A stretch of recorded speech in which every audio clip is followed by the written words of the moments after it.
Hello and welcome to Simply Mums. My name is Leah. If you're new here, I'm the host of Simply Mums. I'm here to empower mothers, families. It's a space for mothers where we talk about honest motherhood, identity, work, and anything in between. Okay, so today's episode is for every mom who is preparing to go back to work after maternity leave, how to manage their baby, how to manage the mom guilt, and navigate childcare in any part of the world, okay? Whether you're going back after 6 months, a year, there are different emotions that you might be going through. You might be going through anxiety, you might be going through excitement, you might be having some guilt. The mom guilt, hits hard during that time. You might be having some uncertainty, and that's okay. That's why I'm here to kind of help you through that process. So the first thing you should do is to plan early. Okay, some mothers will start when they are still pregnant and they look around their areas to look for the childcare facilities that they could use. But if you don't want, you're way past that time, you're in your maternity time, you're in your maternity leave at the moment, it's still all right. Between 1 month and 3 months, if you can't, start looking at the childcare facilities around you. You can start looking at the nurseries, childminders, family daycare options, family members, friends. Ask people around and see who can be of help as you plan to go back to work. Because in some childcare facilities or in nurseries or daycares, there are long waiting lists, so you need to book early. For example, in the UK, because they brought in the childcare funding option, the nurseries are kind of overbooked. So you have to hurry up, book a space way in advance. In other countries like US, Australia, of course, you have to look at the areas that are around you. Canada, make sure that you look at the facilities around you and check the government websites for if they offer funding. In most, across Europe, US, Canada, Australia, there are childcare funding options that you can utilize. So look up that information on the government website. It will be helpful for you as you prepare early so that you know at what point should I book for the funding. For example, in the UK, you need to book at least 3 months before. 3 months before 9 months, that's at 6 months. When your child turns 6 months, you should by that time already have found a place for them. So this will help you with the anxiety and the planning period. So choose a childcare facility that feels right. How do you do this? So first of all, you have to go and visit these facilities. If it's a childminder, go and visit them. Take the child with you. See how they are interacting with the environment. Do they like it? Is it going to be suitable for them? It's very important for you to be able to do that.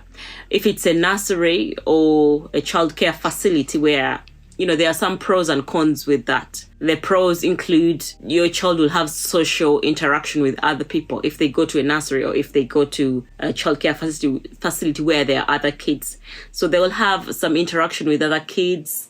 They'll have structure as well. Yeah, then you also get funding. You also get funding with childminders, but it all varies. So just make sure that you get one that suits your child. You know what your needs are. If you have family members who are available and willing to support, make sure that you have your network planned and prepared. And let them know as well, speak to them, speak to other mothers around you. How did they do it? In whichever country you are, ask them how they did it. Moms are always willing to give help to each other. So don't be scared to ask. And in terms of when you're trying to find the right place for your child, see how your child interacts with the environment. Do you look like they feel safe? I can give an example. When we were looking for the childcare for our son, we had to go to different areas, to different facilities and look. See where is he comfortable? Does he feel safe?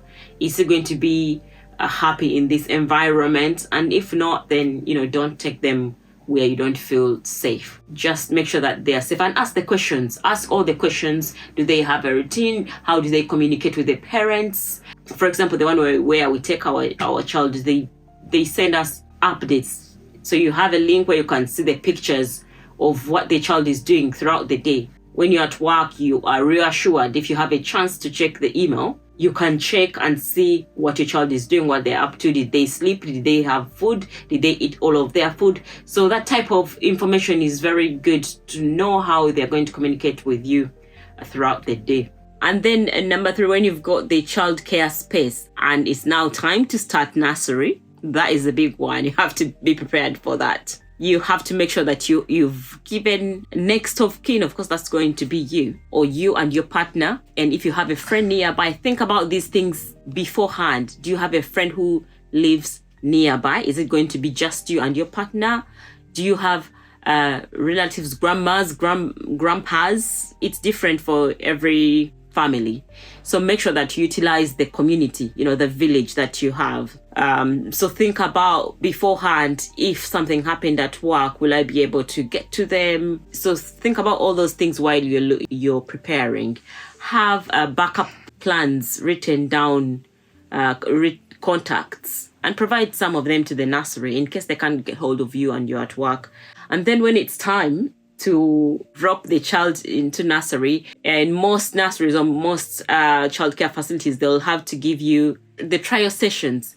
Take the child for an hour, see how they feel, see how they, like the environment, and then they let you go away from the situation for at least, leave them there for an hour and see how they react. Be ready for this period because sometimes it's very emotional. The mom guilt kicks, the dad guilt kicks in where you feel like, oh, should I leave them? Oh, I'm a bad mom because I've left them in nursery. I'm a bad mom because I want to go back to work and all of those things. So try to prepare yourself mentally and know that you're doing this for their good because you have to go back and work if you have to. Okay, it's different for everyone. But if you have chosen that route of going to take your child to a childcare facility, just make sure that the process is gradual. Follow the process. Every childcare facility will have a different process. The one that we had gave you like for a whole week, you'd be taking them every day for an hour for them to get used to that environment. And then when it's time to leave them there for maybe a half session or a full day, you do that. And then just make sure that they have all the contacts to contact you and be emotionally and mentally prepared for that. Because some parents will go to work and you'll be worried, is the baby okay? Are they doing all right? And stuff like that. So just try and be mentally okay. Most times it's the parent who's more worried than the child. Most kids just get on with it. They've seen other kids their age, so they are excited and happy. That's the process. But in case you want to prepare for that beforehand, try and get some gradual time away from the child. If you want to go shopping maybe for an hour or two without the child, leave them with your partner so they can get used to you being away and then coming back, building that trust that you will come back. Okay, so that helps as well, so that when it's time for nursery or childminder, whichever separation, if they're going to be with a relative or a friend, let them get used to seeing that person so that they are familiar with them. So in some countries, there will be some subsidized government childcare funding that is provided. For example, in the UK, there is funding that you can apply. I think I've already mentioned that. In Australia, Canada, there are different systems. So make sure that you check what you're entitled to, what you're eligible to, and try and use the resources that you've got. Let's talk about the emotional side, managing separation anxiety for both you and the child. So the baby may cry at drop-off. Make sure that you don't make this process lengthy. If you've developed a system to say, okay, that you're going to drop the child, he or she is going into nursery, give them a cuddle and say bye-bye, and then off you go. Don't stay there doing like,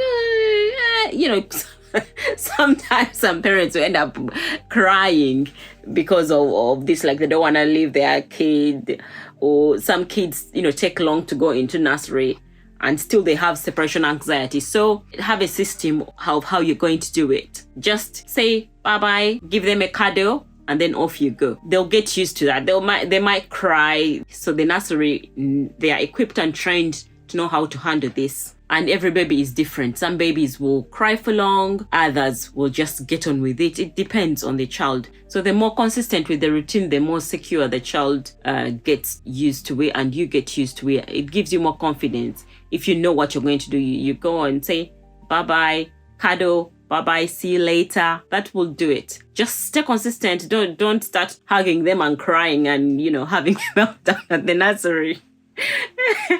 Yeah, I know the amount of mothers I've seen or I've spoken to who are like, oh my God, I think I was the one who was more anxious than the baby. It's most times it's us, the parents. So we have to be mentally prepared, or you have to be mentally prepared. Dealing with mom guilt. Let's talk about that. That period when you want to go back to work and then you're thinking, should I go back? Should I not? Should I go back? Should I not? Sometimes it's the financial situation that makes you or have to go back to work. But you have to think about it in this way. So some of the thoughts we have as mothers are like, I should be the one looking after my child, not another person. They need me, yet the job also needs me. And then you have things like, am I being a bad mother because I'm going back to work? Am I missing too much of, for example, the first milestones, the first time I will not see them, the first time they walk? You have those anxieties and worries thinking that, you're a bad mom because you've taken your child to nursery or whichever childcare you have chosen. But I just want to reassure you that you have to look at it in a different way, change the mindset. Whether you're a mom who's going to go and work, you're still a valuable mom. You have to earn an income and you're doing what is good for your child with the circumstances that you have. If you're able to stay at home with your child, of course you would have, isn't it? But you're not able to, so you have to go back to work. And that's okay. Just make yourself mentally okay with that so that the guilt doesn't eat you up too much. Just say it's a good thing for me. I'm still being a mother doesn't stop you from being who you are. Not that. Being a mother does not stop you from being a woman who has ambitions or a woman who wants to achieve things in life. So try and change the mindset and see it as a good thing. Some people are like, oh, now I'm going to have adult conversations again. And not just baby language. Hoo-hoo-hoo-hoo. Go gaga.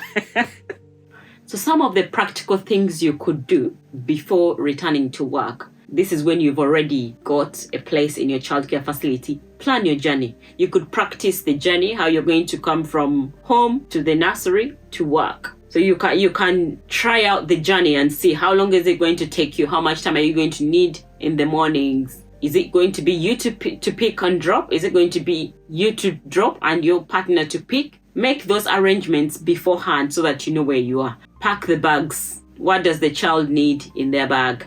Have I got that ready? If I'm the one who's dropping.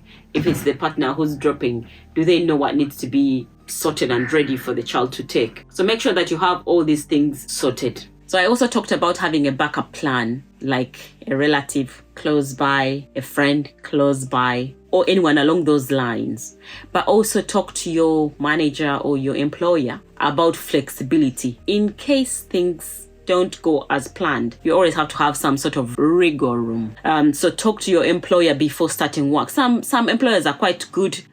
Some people will offer you flexible working. Some will offer you working from home options. Some will offer you different options. So speak to your employers and see what they can offer you to help out with that. In the UK, there is also this period of keep in touch days. Make sure that you use those keep in touch days because it also takes time for you to get back into the workplace. Remember, you've been at home caring for this little person, and that has been taking most of your headspace and capacity. So you have to get yourself ready for all of this. So when you've done those practical steps, it will help to reduce the anxiety. It will help to reduce any worries, anything that you have been thinking about, constantly. But communicate. Communication is very important. Communicate with your employer so that they know. It's very, very important. So the truth about the transition is that the first day back at work, it's really the hardest bit. It is the emotions that go with it. The adjusting being in the workplace. For example, if you're going to be there for the whole day. So some workplaces are quite good. They will let you start off by like a phase return, kind of, where you can go half day and then come back home. But some places you'll have to stay the whole day. So those emotions, you have to be mentally ready for that. So So like I said, speak to your employer and know what you're going to be dealing with. If it's a whole day that you're going to be dealing with, go mentally ready. Do you need to have a pump? Is the child still breastfeeding? Do you need to pump milk? Be ready for all those things. So anyway, in the UK legally, they have to do a return to work assessment where they're going to see, do you still breastfeed? Do you still need any help? Do you need a mother baby unit where you can breastfeed? So every workplace should be able to provide that. And in other countries as well, I know that Australia are quite, on top of their health and safety game. So they would have those allowances, and make sure that you have the information that you require. The unexpected moments are going to happen, so just be mentally ready. Things like you're going to feel like you miss your child. That is normal. That's completely normal, okay? If you're feeling like that, don't feel like that, well, maybe I shouldn't have come back to work, or I should have stayed home with the child, or maybe I'm being a bad mom because now I'm missing my child, or I'm now being a bad employee because I'm now at work and I'm missing my child. These feelings are completely normal, and it's okay to feel like that. All you need to do is to allow yourself to go through those emotions and manage them. They say awareness is always good. If you're aware that something is going to happen, when it happens, it doesn't catch you off guard. So make sure that you know that the first week, the first day, the first week, the first month, it may not be the easiest to manage. But so take it one day at a time. If you go to work and manage to pick up your child back, you don't get any meltdowns. Even if you get meltdowns, speak to someone. Find someone at work that you can talk to. There are mental health first aiders in some workplaces. Find someone you can talk to. If you have a good manager, speak to your manager. Someone that you can talk to. Someone that will be like, are you okay? Is everything all right? Just someone to talk to, because it makes your transition easier. And you can talk to other moms as well in your workplace. It's okay to do that. I know a few moms who are like, I don't want to go back to work, but I have to go back. What do I do? It's normal. Just make sure that you talk to your support system. If you don't have, try and find a village for yourself, a community for yourself, because you'll need it. I think let's leave it here for now. Until next time, make sure to subscribe. If this episode has encouraged you, or it's relevant for a mom who is in this stage of their life, please share it with them. Comment also in the comment section. I want to hear what was hard for you when you were going back to work. How did you manage that? Also, let us know where you're watching from. Which country are you watching from? We would love to hear from you. Thank you so much for watching Simply Mums, and Ora is coming back. And we would love to hear from you. We'd love to comment in the comment section. Make sure to subscribe and hit that notification bell. Until next time. Ciao.